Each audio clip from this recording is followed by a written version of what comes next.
우리가 지난 시간에 하나님께서 이스라엘 백성들에게 회복의 은혜를 주시겠다고 약속하신 것을 보았습니다. 그 회복의 은혜는 다른 것이 아니라 예전처럼 평화로운 나라가 되게 해주겠다는 그러한 말씀인 것입니다.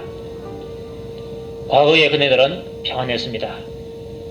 왕이 있었고 하나님의 보호가 있었고, 그래서 그 나라는 먹을 것도 많았고 또 입을 것도 좋았고, 또 많은 사람들이 예루살렘 거리를 왕래하면서 그 거리가 번성하게 되었습니다.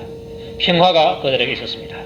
그런데 그들의 죄로 인해서 그 모든 평화를 잃어버리고 바벨론 포로로 잡혀가서는 어려움을 당하게 되었습니다. 그동안에 유다는 폐허가 되어 있고 예루살렘 성은 여우가 다니는 그러한 광야처럼 되어버리고 말았던 것입니다. 그러한 상태에 있는 그 예루살렘과 유다에게 회복의 은혜를 주겠다, 예전처럼 평화로운 나라가 되게끔 해주겠다, 이런 약속을 하나님께서 해주었습니다.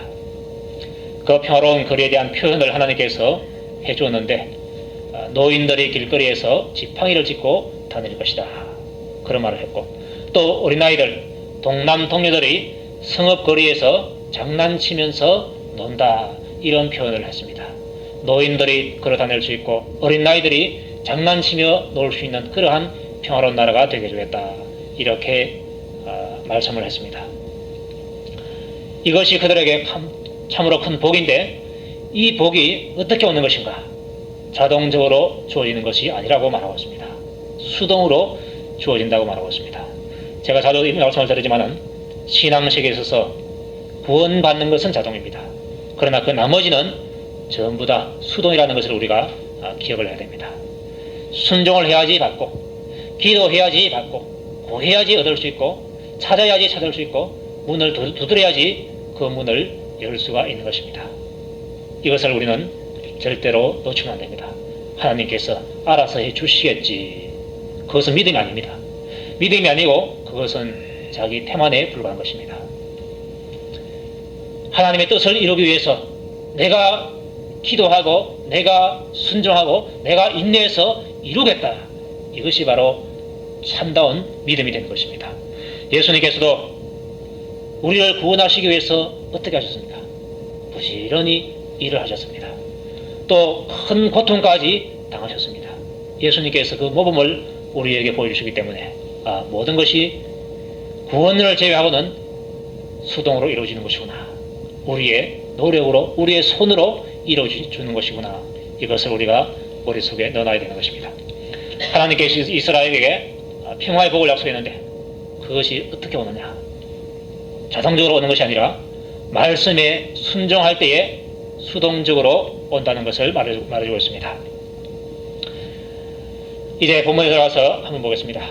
9절에 보면은 만군의 여호와가 말하노라, 만군의 여호와의 집 곧 전을 건축하려고 그 지대를 샀던 날에 일어난 선지자들의 입의 말을 이때에 듣는 너희는 손을 견고히 할지어다, 이렇게 말하고 있습니다.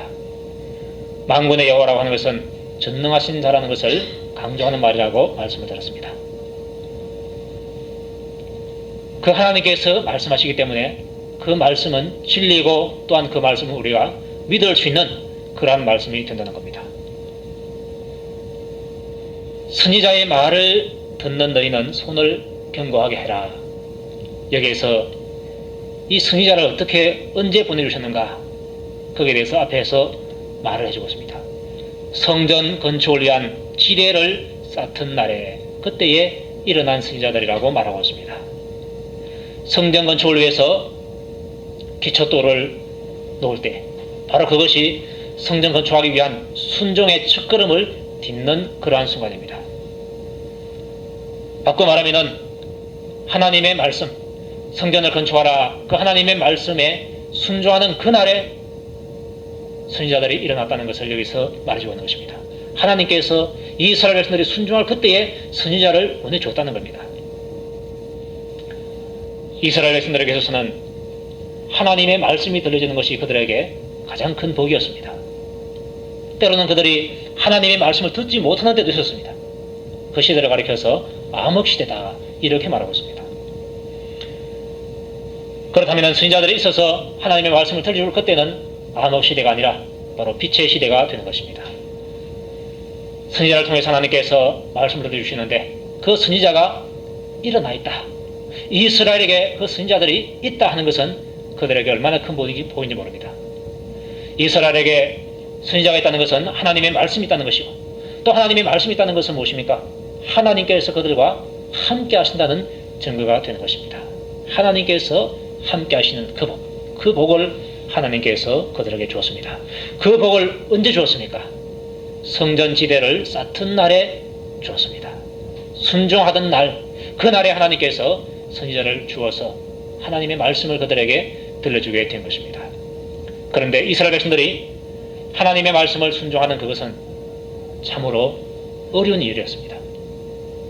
성전 건축은 그들에게는 참으로 힘이 든 것이었습니다. 다윗과 솔로몬 시대와는 전혀 달랐습니다. 그때는 나라가 힘이 있었고 또 다윗이 많은 금을 저장을 해놨습니다. 준비를 많이 해놨기 때문에 쉬웠습니다. 그러나 지금은 너무너무 어려운 것입니다. 성전을 건축하기 위해서는 필요한 것이 돈입니다. 뭔가 재료를 사와야 되고 또 일꾼들을 노임을 줘야 되고 또 먹여 살아야 됩니다. 그런데 그만한 돈이 그들에게 없었습니다. 잘 사는 사람은 바벨론에 남아있었지 오지 않았습니다. 못 사는 사람들만 왔습니다. 그들이 왔을 때에 먹고 살기 바쁘지 성전 건축할 만한 그러한 어떠한 여건이 발휘되지는 못했습니다. 그런데 하나님께서는 성전 건축하라 이렇게 말씀하고 있는 것입니다. 또 성전 건축할 때에 방해자가 없어야지 할 수 있는데 방해자가 있었습니다. 그것도 이웃에 있는 강한 자가 와서 방해를 하게 되었습니다. 자, 경제적인 사정도 어렵죠. 방해권도 있죠. 여러 가지 성전 건축하기에 힘든 일만 일어나고 있습니다. 이 어려울 때에 이 백성들이 느헤미야의 지도를 따라서 성전 건축을 시작했다는 것입니다. 한번 해보자. 우리가 아무리 어렵다 할지라도 하나님께서 우리에게 명하신 이것을 한번 해보자 하면서 성전 건축 기초를 쌓기 시작했던 것입니다. 그때에 하나님께서 그들에게 선지자를 보내주었다는 겁니다. 하나님께서 우리와 함께 하신다. 이 증거를 그들이 그날 깨닫게 된 것입니다. 순종하기 시작했을 때에 하나님께서 복을 주셨다는 사실, 이것은 오늘날에도 역시 그대로 적용이 되어지는 것입니다. 우리 개인이 또 우리 교회가 하나님의 일을 해보겠다고 마음을 먹고 움직일 때에 하나님께서 그때에 복을 주기 시작합니다. 또 우리 교회가 전도해보겠다고 마음을 먹고 움직일 때에 하나님께서 그때에 복의 보따리를 풀게 되는 것입니다. 또 내가 하나님의 일을 위해서 전도를 위해서 기도해보겠다 이렇게 마음 먹고 무릎을 꿇을 때 하나님께서 그때에 은혜를 베풀게 되는 것입니다. 무엇인가 하나님을 위해서 봉사해보겠다 이런 마음을 먹고서 봉사를 할 때에 하나님께서 그들에게 은혜를 주시고 복을 주게 되는 것입니다. 하나님은 그러한 복을 주시는 분이십니다. 이 복을 계속 받기 위해서 필요한 것이 무엇입니까? 손을 견고하게 할지니라 이런 말씀을 주었습니다. 손을 견고히 할지어다. 이 말이 무슨 말입니까? 그 일을 계속해서 완성을 하라는 것입니다. 성경 건축하는 거 참으로 힘듭니다. 힘들어서 나중에 중도에 포기했는데 그네들은 이 말씀을 제대로 듣지를 못했습니다. 너희 손을 견고하게 해서 그것을 놓지 말아라. 그 일하는 그것을 놓지를 말아라. 이렇게 말씀하고 있는 것입니다. 그게 바로 복을 계속적으로 유지할 수 있는 그러한 비결인 것입니다. 하나님의 뜻을 이룰 때에 쉬운 것만이 아닙니다. 때로는 쉽기도 하고 때로는 기쁘기도 하지만은 그러나 어려움도 동시에 있다는 사실을 우리는 알아야 됩니다. 어려움이 있을 때에 사탄은 속삭입니다. 포기하라. 놔버리라. 이렇게 말합니다. 그러나 우리 하나님께서는 그렇게 하지 않습니다. 너희 손을 견고하게 하라. 계속 그것을 붙들어서 완성하라. 그 일을 모두 다 이루라. 이렇게 말씀하게 되는 것입니다. 너희 손을 견고히 할지어다. 하나님의 음성으로 들어야 되는 것입니다. 작심, 3일이라는 말이 있습니다. 뭘 해야 되겠다 마음 먹고서 시작하다가 3일쯤 가면은 아이고 하지 말자 하면서 포기해버립니다. 해마다 새해가 되면은 연초가 되면은 나름대로의 각오를 합니다. 원래 내가 뭐 해야지 하고 합니다. 그러다가 조금만 지나면은 언제 내가 그랬느냐 그런 식으로 까먹어버리고 마는 것입니다. 이게 바로 사람의 연약성입니다. 하나님께서 이것을 아셨습니다. 이것을 아시기 때문에 너희 손을 견고히 할지어다 이런 명령을 우리에게 주고 있는 것입니다. 우리가 들어야 할 소리입니다. 하나님께서는 시작하시기를 원하십니다. 동시에 그 일을 끝내시기를 원하시는 분이십니다. 그러니까 손을 견고히 하라 이런 말씀을 주고 있는 것입니다. 우리가 전도대 상자를 정해놓고 기도할 때에 몇 분 해보니까 좀 힘이 듭니다. 아이고 안 되겠다 이렇게 마음 먹으면 그거는 손을 놓는 것입니다. 힘이 들수록 이래 가지고 안 되겠으니까 더 많이 해야 되겠다 이렇게 할 때 그것이 바로 손을 견고하게 하는 것입니다. 내 기도가 부족한가 보다. 그래서 기도를 예전보다 더 많이 하는 겁니다. 그게 바로 손을 견고하게 하는 것입니다. 내가 좀 덜 찾아가는가 보다. 전에보다 더 많이 찾아가는 것입니다. 그게 바로 손을 견고하게 하는 것입니다. 하나님은 이것을 원하십니다. 손을 견고하게 하라. 그리고 10절에 보면 그날 전에는 사람도 삭슬 얻지 못하였고 짐승도 삭슬 받지 못하였으며 사람이 대적을 인하여 출입에 평안치 못하였었다. 이는 내가 무사람으로 서로 치게 하였기 때문이다. 이런 말씀을 또 합니다. 성전지대를 쌓기 전의 상태가 어떤가, 하나님의 말씀에 순종하기 전의 상태가 어떤가, 두 가지를 말해주고 있습니다. 첫째는 일을 해도 일한 대로 먹지를 못했습니다. 사람도 삭슬 받지 못했고 짐승도 소가 열심히 밭을 갈았지만 먹을 것이 없었습니다. 삭슬 받지를 못했습니다. 왜냐? 농사가 안 됐기 때문에.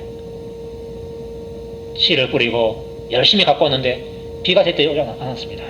그러면은 흉년입니다. 또 어떤 경우에는 농사가 되긴 됐는데 그것을 거두려고 할 때에 이웃나라에서 쳐들어와서 다 빼앗아가 버리고 말았습니다. 대적이 빼앗아갔을 때에 수고한 대로 먹지를 못했습니다.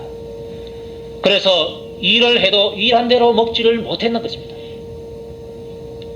그 다음 두 번째로는 대적을 인해서 출입에 평안치 못했다라고 말하고 있습니다. 일을 하기 위해서는 성문을 나서서 밭에 가야 됩니다. 또 이 마을에서 저 마을까지 볼 일이 있다. 그렇게 길을 걸어가야 됩니다. 그런데 밭을 가다가 또 길을 걸어가다가 대적에게 잡혀서 죽임을 당한 사람들이 많았습니다.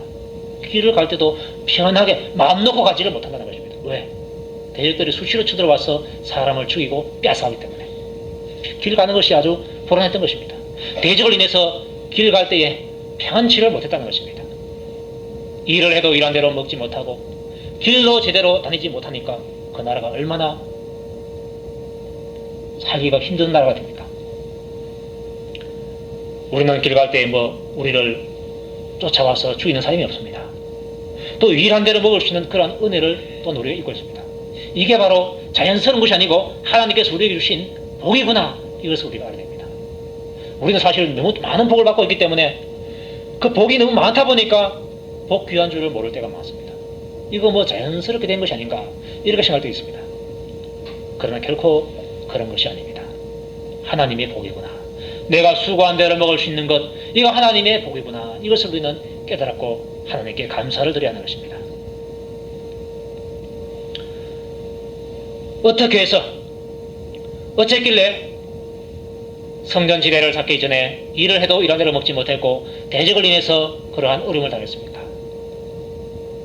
그것을 보니까 하나님이 복을 안 주시니까 그렇게 되었다라고 말하고 있습니다. 하나님께서 이렇게 말합니다. 이는 내가 무사람으로 서로 치게 하였기 때문이다. 이렇게 말하고 있습니다. 하나님께서 그들에게 복을 안 줬다는 것입니다. 평안의 복을 줘야지 되는데 평안의 복을 주지 않았다는 것입니다. 왜 안 줬습니까? 순종을 하지 않습니까? 이스라엘에 돌아가거들랑 예루살렘에 돌아가거들랑 가장 먼저 나를 공경하기 위해서 성전을 지어라. 그렇게 말씀했습니다. 그렇게 할 때 하나님께서 뒤에 복보따리를 가득 두고 하는 소리입니다. 그런데 그네들은 아이고 어렵지 않습니까? 우리 집 짓고 우리 먹고 살 일도 바쁜데 어떻게 하나님의 성전을 짓습니까? 뒤로 물러섰습니다. 그래서 자기 나름대로 열심히 일한다고 했지만은 얻은 것이 없습니다. 평화를 누리려고 애를 썼지만은 평화가 없었습니다. 하나님께서 복을 주지 않으니까 평화가 없는 것입니다. 그런데 그들이 순종하기 시작할 때 하나님께서는 순전을 보내주고 복보따리를 풀어준다는 겁니다. 하나님을 떠나서 내가 잘 먹고 잘 살아보겠다. 이스라엘 백성들이 그렇게 생각했는데 안 되었습니다. 안 되니까 할 수 없어서 그들이 돌아오게 되었습니다. 하나님을 떠나서 우리가 살 수 없구나. 물고기가 물을 떠나서 살 수 없는 것처럼 우리가 하나님을 떠나서 살 수 없겠구나. 그래서 그분의 명령을 순종하자 그랬습니다. 그때에 하나님께서 또 말씀합니다. 이제는 내가 이 남은 백성을 대하기를 전일과 같이 아니할 것이다. 이게 얼마나 복된 말인지 모릅니다. 전에는 복을 안 줬지만은 이제는 내가 복을 줄 것이다. 이렇게 선언을 하고 있습니다. 이제는 그랬습니다. 지금부터는. 언제가 이제는이라는 이 말이 나왔습니까? 그들이 순종할 그때에 이제는 내가 너희들에게 복을 주겠다. 이렇게 말씀하고 있는 것입니다. 그들이 진작 순종했더라면 벌써부터 복을 받아서 평안을 누리고 있을 건데 그것을 자꾸만 미루었어요. 미루다가 나중에 했는데 그때부터 이제 복을 준다는 겁니다. 만약 이스라엘 백성들이 그보다도 더 미루었다면 그들은 복을 더 어렵게 받습니다. 사람은 참으로 있었습니다. 애들과 같아요. 애나 어린이나 똑같다 그런 말이 있는데 똑같습니다 보니까. 아이들 한번 보십시오. 금방 잘못했습니다 하면은 매 안 맞을 걸 버티고 있다가 매 맞고 나서 잘못했습니다. 그런 경우가 많습니다. 그 우리 어릴 때의 이야기이기도 하고 또 우리 자녀들의 이야기이기도 합니다. 하나님 앞에서 우리가 바로 그렇다는 겁니다. 하나님 앞에서 이스라엘 백성들이 바로 그랬습니다. 하나님께서 말씀하실 때에 예라고 하면서 달려가야 되는데 밍그징그직 되는 것입니다. 그러다가 나중에 할 수 없어서 주여 손 들고 옵니다. 이러면서 온다는 겁니다. 실컷 맞을 매를 다 맞고 이를 복을 다 잃어버리고 난 다음에 비로소 아이고 하나님 하면서 손 들고 옵니다. 물론 그때라도 오면 좋지요. 그러나 이왕이면은 빨리 서두르면 얼마나 더 좋습니까? 더 하나님께 영광이 돌아가고 더 나에게 복이 있고 그 복을 많은 사람들에게 나눠주니까 더 얼마나 큰 복입니까? 사람의 어리석음으로 인해서 사람의 잘못으로 인해서 하나님의 일이 늦춰질 때가 있고 때로는 그르칠 때가 있다는 것을 우리는 알아야 됩니다. 내 한 사람의 그 역할이 그만큼 영향을 많이 미쳐나는 사실을 알아야 됩니다. 아무것도 아니지 그렇지 않습니다. 하나님은 우리 한 사람 한 사람을 귀한 자리에 다 두었습니다. 내 한 사람이 잘못하면 내 한 사람 잘못함으로 인해서 하나님의 교회가 피해를 받고 하나님의 나라가 피해를 받게 되는 것입니다. 또 동시에 내 하나가 잘하면 그걸로 인해서 하나님의 교회가 은혜스럽고 하나님의 나라가 또한 잘 될 수 있는 그러한 복이 임하는 것입니다. 이왕이면은 우리가 좋은 영향력을 끼쳐야 되지 나쁜 영향력을 끼쳐서 되겠습니까? 좋은 영향력을 끼치기 위해서 필요한 것이 무엇입니까? 바로 순종이라는 겁니다. 이 순종을 늦추면 손해입니다. 이것을 당겨야 됩니다. 깨달았을 때에 지금 당장 하는 것이 가장 좋은 때입니다. 내일, 모레 미뤄버리면 손해가 되는 것입니다. 하나님께서 이제는 내가 이 남은 백성을 대하기를 전일과 같이 아니할 것이다. 복을 주겠다고 말하고 있는 것입니다. 어떤 복을 줍니까? 곧 평안한 추수를 얻을 것이라. 포도나무가 열매를 맺고 땅이 산물을 내며 하늘은 이슬을 내리니 내가 이 남은 백성으로 이 모든 것을 누리게 하리라. 얼마나 참 이스라엘 백성들이 듣기에 좋은 말입니까? 이것은 바로 우리가 듣기도 참 좋습니다. 하나님께서 우리에게 복을 주실 때에 평안한 추수를 얻을 것이다. 그전에는 추수할 때에 블레셋이 쳐들어왔기 때문에 아주 불안했습니다. 다 추수를 마셔놓고 딱 저장하려고 하면 그때 딱 쳐들어와서 사람은 안 죽이고 도만 싹 뺏어가버리는 것입니다. 내년에 또 오고만 하면서 뺏어갑니다. 얼마나 약오릅니까? 일을 하기 전에 와서 자기들이 걷어가면 좀 낫겠는데 다 해놓고 나서 먹으려고 하면 뺏어가버리는 겁니다. 그래서 편안한 추수가 아니라 추수해도 이것도 언제 뺏길지 모르겠다. 불안한 추수입니다. 그러나 하나님께서 약속합니다. 이제는 평안한 추수를 하게 해주겠다. 하나님께서 지켜주겠다고 말씀하고 있는 것입니다. 또 포도나무가 열매를 맺는다. 땅이 산물을 낸다. 하늘은 이슬을 내린다. 제때에 하나님께서 비를 주고 제때에 이슬을 내려주겠다고 약속하고 있는 것입니다. 그러면은 좋은 기후를 통해서 좋은 포도나무 열매를 맺을 수가 있는 것입니다. 그래서 땅이 산물을 내게 된다. 내가 이 남은 백성으로 이 모든 것을 누리게 하리라고 말하고 있습니다. 복의 근원이 하나님이신데 하나님께서 복보다리를 풀어서 순종하는 그들에게 성전 건축을 시작한 그들에게 복을 주려고 지금 보따리를 풀고 있는 겁니다. 수고한 대로 먹는 복을 주겠다. 하나님께서 약속을 했습니다. 유다 족속과 이스라엘 족속아 너희가 이방 가운데서 저주가 되었었지만 이제는 내가 너희를 구원하여서 너희로 축복이 되게 하리니 두려워 말지니라 손을 견고히 할지니라 이런 말씀을 주고 있습니다. 저주를 축복으로 바꿔주겠다고 말씀하고 있습니다. 흔히 하는 말로 이게 바로 팔자고 친 겁니다. 저주받은 인생이 복받은 인생으로 바꿔진다. 팔자고 친 거 아닙니까? 그것이 무엇을 통해서 되는가? 하나님의 말씀에 순종을 통해서 된다는 사실을 가르치고 있는 것입니다. 너희들이 순종을 하라. 그리고 순종할 때에 그것을 이루기 위해서 손을 견고하게 하라. 그럴 때에 하나님의 복이 계속되게 된다고 말씀하고 있는 것입니다. 순종을 처음 시작하는 것 참으로 귀한 것입니다. 또 동시에 끝 마무리도 동일하게 귀한 것입니다. 그렇게 이루기 위해서 필요한 것이 무엇입니까? 너희 손을 견고하게 하라. 그것을 위해서는 인내가 필요합니다. 어려울 때에 그것을 꼭 참고 나갈 수 있는 인내가 우리에게 필요합니다. 참기 어려운 것을 참는 이 인내가 우리에게 필요한 것입니다. 그리고 기도가 필요합니다. 기도 없이는 하나님의 역사를 해낼 수가 없습니다. 또한 사람들 서로끼리, 일꾼들끼리, 성도들끼리 서로 간에 격려가 필요합니다. 한 사람이 쓰러질 때에 다른 사람이 다가가서 그를 일으켜 세워줘야 됩니다. 그래야지 끝까지 할 수가 있는 것입니다. 우리가 전도 대상자를 정하고 전도하는 일에 신경을 쓰고 있습니다. 시작을 했습니다. 하나님께서 우리에게 손을 견고하게 하라. 이 말씀을 오늘 우리에게 주십니다. 그래서 끝까지 노력할 수 있는, 포기하지 아니하고 기도하고 인내하고 격려하면서 일할 수 있는 그런 성도가 되어야 되겠습니다. 기도하겠습니다.